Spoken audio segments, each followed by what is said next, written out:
నమస్తే, welcome to mood of the AP. నేను Vasant.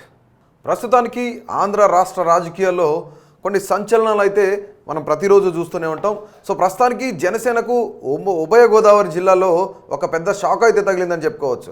So Janasena TDP ఇప్పటికే పొత్తులో ఉన్న భాగంగా జనసేన కొంత ఎక్కువ సీట్లు ఆశించిన పరిస్థితి కూడాను ఉభయ గోదావరి జిల్లాలో ఉంది. ఉభయ గోదావరి జిల్లాలో అన్ని సర్వేల ప్రకారం జనసేన కొంత ఓట్ షేరింగ్ పెరిగింది. ఈసారి సీట్లు గెలిచే ఛాన్సెస్ అయితే ఉన్నాయని చాలా సర్వేలు వెల్లడించడం జరిగింది. సో ప్రస్తుతానికి దీనికి సంబంధించి హరిరామ జోగయ్య కూడా దాదాపుగా పశ్చిమ గోదావరి జిల్లాలోనే 11 సీట్లు కేటాయించాలి జనసేనకని ఒక లేఖ అయితే రాశారు. జనసేనాని పవన్ కళ్యాణ్ కూడా టీడీపీ అధినేతని చంద్రబాబు నాయుడిని అడగాలి, ఖచ్చితంగా 11 సీట్లు అయితే కేటాయించాలని అడగమని చెప్పేసి ఆయన ఒక లేఖ అయితే రాశారు. ఆ లేఖ ప్రస్తుతానికి ఇప్పుడు నెట్టింట వైరల్ అవుతుంది. సో ప్రజెంట్ మనం చూసుకున్నట్లయితే కేవలం ఉభయ గోదావరి జిల్లాల్లో తూర్పుగోదావరి జిల్లా 3 సీట్లు, అలాగే పశ్చిమ గోదావరి జిల్లా 3 సీట్లు కేటాయించడం జరిగింది. తూర్పుగోదావరి జిల్లాకి సంబంధించి కాకినాడ రూరల్, రాజోలు, అలాగే రాజానగరం ఈ 3 సీట్లు కేటాయించడం జరిగింది. పశ్చిమ గోదావరికి సంబంధించి పోలవరం, నరసాపురం, భీమవరం ఈ 3 సీట్లు కేటాయించడం జరిగింది. ప్రస్తుతానికి మనం తూర్పుగోదావరి జిల్లాకు సంబంధించి ఒకసారి చూసుకున్నట్లయితే కాకినాడ రూరల్ గతంలో 2019 ఎలక్షన్ రిజల్ట్ మనం చూసుకున్నట్లయితే 39,247 ఓట్లతో పట్నం వెంకటేశ్వరరావు నానాజీ అంటారని అతను అక్కడ ఉన్న పరిస్థితి కనిపిస్తుంది. దాదాపుగా ఇక్కడ ఆయన 40,000 ఓట్లు వచ్చినాయి. జనసేన పార్టీ అభ్యర్థిగా ఆయన ఇక్కడి నుంచి పోటీ చేశారు. సో నానాజీకి దాదాపుగా 22.09% ఓట్ షేరింగ్ అయితే వచ్చింది ఇక్కడ. సో ఇక్కడ కురసాల కన్నబాబు ప్రెసిడెంట్ సిట్టింగ్ ఎమ్మెల్యేగా ఉన్నారు, ఆయన మంత్రిగా కూడా ఉన్నారు. సో ఆయన అక్కడి నుంచి పోటీ చేసి గెలిచారన్నమాట వైసీపీ తరఫున. సో జనసేనకు సంబంధించి మరొక నియోజకవర్గం తూర్పుగోదావరిలోని రాజోలు నియోజకవర్గానికి సంబంధించి రాపాక వరప్రసాద్ రాజోలు నుంచి విజయం సాధించి ఒకే ఒక ఎమ్మెల్యే జనసేన తరఫున ఆయన అసెంబ్లీకి వెళ్ళడం కూడా మనం చూసాం. సో ప్రస్తుతానికి రాజోలుకు సంబంధించి ఆ టికెట్ని కేటాయించారు. సో జనసేనకు సంబంధించి కేవలం 6 టికెట్లు అందడం కూడా చాలా కొంచెం ఇబ్బందికరమైన పరిస్థితి. ఈ పొత్తు చివరి వరకు ఉంటుందా ఉండదా అనేది కూడా ఎంతవరకు అనేది మనం చెప్పలేని పరిస్థితి. అట్లాగే మనకందిన సమాచారం ప్రకారం ఇక్కడ ఈ జిల్లాల్లో కొంత జనసేనకు ఓట్ షేరింగ్ పెరిగింది కాబట్టి ఖచ్చితంగా జనసేన కొంత జోష్లో ఉంది, ఎక్కువ సీట్లు కేటాయిస్తే బాగుంటుందని చెప్పేసి మాట్లాడుకుంటున్న పరిస్థితి. సో మరొక నియోజకవర్గం చూసుకుంటే రాజానగరం నియోజకవర్గం నుంచి రాయపురెడ్డి ప్రసాద్ ఇంతకుముందు ఆయన పోటీ చేశారు. దాదాపుగా ఈయనకి కూడాను కొంత పెద్ద మొత్తంలో ఓట్లు రావడం చూసాం. 20,487 ఓట్లతో ఆయన థర్డ్ ప్లేస్లో ఉన్నారు. 11.79% అక్కడ ఆయన అక్కడ ఓట్లు సాధించారన్నమాట. ఓట్ షేరింగ్ కూడా వచ్చింది. సో ఖచ్చితంగా అంటే కొంత జనసేన ప్రభావిత ప్రాంతాలు ఏవైతున్నాయో, జనసేనకు సంబంధించిన నియోజకవర్గాలు ఏవైతున్నాయో ఆ నియోజకవర్గాలు మాత్రమే కేటాయించారు. ఇంతకుముందు గతంలో 2వ ప్లేసు లేదంటే 20,000కు పైగా వచ్చిన ఓట్లు ఏవైతే నియోజకవర్గాలు ఉన్నాయో ఆ నియోజకవర్గాలను జనసేన కేటాయించడం జరిగింది. సో వెస్ట్ గోదావరికి చూసుకుంటే పశ్చిమ గోదావరిలో పోలవరం, నరసాపురం, భీమవరం నియోజకవర్గాలు కేటాయించారనమాట. మనం ఒకసారి పోలవరానికి సంబంధించి గతంలో 2019 ఎన్నికల్లో చూసుకున్నట్లయితే జనసేన పార్టీ నుంచి చుర్రి బాలరాజు 13,378 ఓట్లతో ఆయన అక్కడ 6.27% ఓట్ షేరింగ్తో ఉన్నారు. ఆయన ఇక్కడ థర్డ్ ప్లేస్లో ఉన్నారు. ఈసారి ఖచ్చితంగా కొంతమేర ప్రభావితం చూపే నియోజకవర్గాలు ఏవైతే ఉన్నాయో ఆ నియోజకవర్గాల్లో మాత్రమే కేటాయించారు. పోలవరం నియోజకవర్గంలో టీడీపీకి అంత పట్టు లేదు కాబట్టి సో అది ఖచ్చితంగా గెలిచే ఛాన్సెస్ లేదు కాబట్టి ఆ జనసేన కేటాయించడం కూడా జరిగింది. మరొక నియోజకవర్గం నరసాపురం చూసుకుంటే బొమ్మిడి నాయకర్ అక్కడి నుంచి పోటీ చేశారు 2019 ఎన్నికల్లో. దాదాపుగా 49,000 ఓట్ల పైచిలకు వచ్చినాయి ఆయనకి. ఇక్కడ సెకండ్ ప్లేస్లో ఉన్నారు నాయకర్, బొమ్మిడి నాయకర్ జనసేన పార్టీ నుంచి.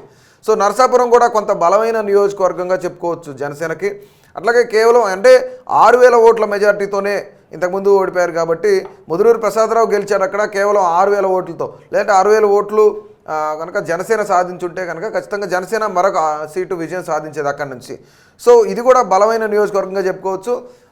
మరియు ఇక్కడి నుంచి అదే పార్లమెంట్ సెగ్మెంట్ నుంచి, లోక్సభ సెగ్మెంట్ నుంచి నాగబాబు, కొణిదెల నాగబాబు పవన్ కళ్యాణ్ బ్రదర్ కూడా అక్కడి నుంచి పోటీ చేస్తున్నారు కాబట్టి నరసాపురం అదే సెగ్మెంట్ కాబట్టి, నరసాపురం అదే కాన్స్టిట్యున్సీ కాబట్టి నరసాపురం కొంత బలంగా ఉండే అవకాశం ఉంది జనసేనకి. అట్ ద సేమ్ టైం మరొక నియోజకవర్గం భీమవరం నియోజకవర్గం. గతంలో మనం చూసుకున్నట్లు పవన్ కళ్యాణ్ గతంలో భీమవరం నుంచి పోటీ చేశారు, అక్కడ నుంచి ఓటమి పాలయ్యారు.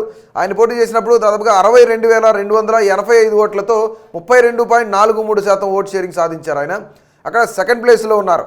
కేవలం ఇక్కడ కూడా దాదాపుగా ఒక 8,000 ఓట్లు 7,000 ఓట్లు మాత్రమే మెజారిటీ వచ్చింది. సో ఈసారి పవన్ కళ్యాణ్ భీమవరం నుంచి మళ్ళీ పోటీ చేస్తే, అంటే ఇంతవరకు భీమవరం నుంచి పవన్ కళ్యాణ్ పోటీ చేస్తాడా లేదా అనేది ఒక క్లారిటీ అయితే రాలేదు. ఖచ్చితంగా పవన్ కళ్యాణ్ అక్కడి నుంచి పోటీ చేస్తే రిజల్ట్ అనేది తారుమారే అవకాశం ఉంది. వన్ సైడ్ ఈసారి ఉండే ఛాన్సెస్ అయితే ఉన్నాయి.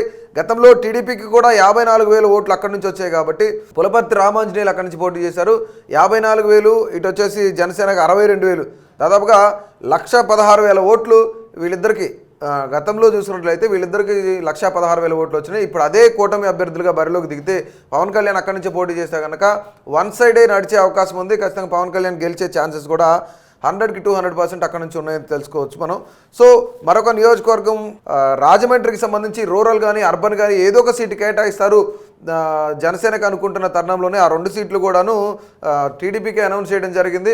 అక్కడ కొంత రాజమండ్రి రూరల్ కానీ అర్బన్ కానీ జనసేనకు కొంత బలంగా ఉండే నియోజకవర్గం కూడా అని చెప్పుకోవచ్చు.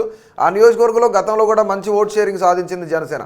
సో ఏదేమైనా సరే జనసేనకు కేవలం 6 సీట్లు మాత్రమే, అంటే పశ్చిమ గోదావరి జిల్లా 15 నియోజకవర్గాలు, అలాగే తూర్పుగోదావరి జిల్లా 19 నియోజకవర్గాలు, దాదాపుగా 24 నియోజకవర్గాల్లో కేవలం 6 నియోజకవర్గాలు మాత్రమే జనసేన కేటాయించడం జరిగింది.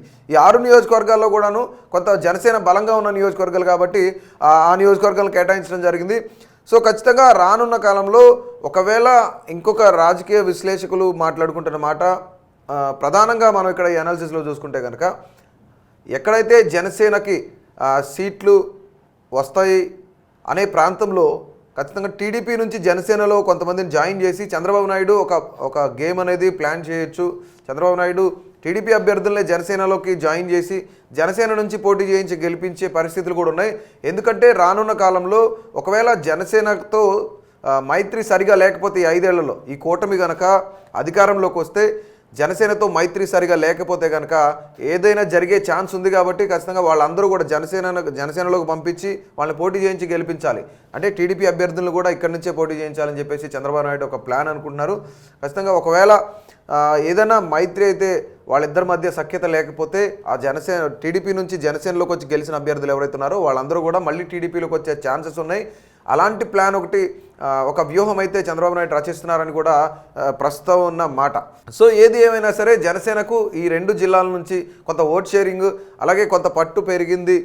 వాళ్ళ యొక్క అభ్యర్థులు కూడా పెరుగుతారు, గెలుస్తారు ఈసారి అనుకుంటున్న సందర్భంలోనే కేవలం 24 సీట్లలో కేవలం 6 సీట్లు మాత్రమే జనసేనకు కేటాయించడం అనేది నిజంగా ఇప్పుడు వాళ్ళకి వాళ్ళు పెద్ద సవాల్ అని చెప్పుకోవచ్చు. అంటే ఇప్పుడు వాళ్ళు ఈ పొత్తు కంటిన్యూ అవుతుందా లేదంటే మధ్యలోనే బ్రేక్ అవుతుందా అనేది కూడా ఇలాంటి పరిణామాలు ఏవైతే పొత్తులో సీట్లు కేటాయింపు భాగంలోనే మనం చూసుకుంటే కనుక ఖచ్చితంగా జనసేన టీడీపీ మైత్రి కొనసాగుతుందా లేదా అనేది మరికొద్ది రోజుల్లో తెలుస్తుంది.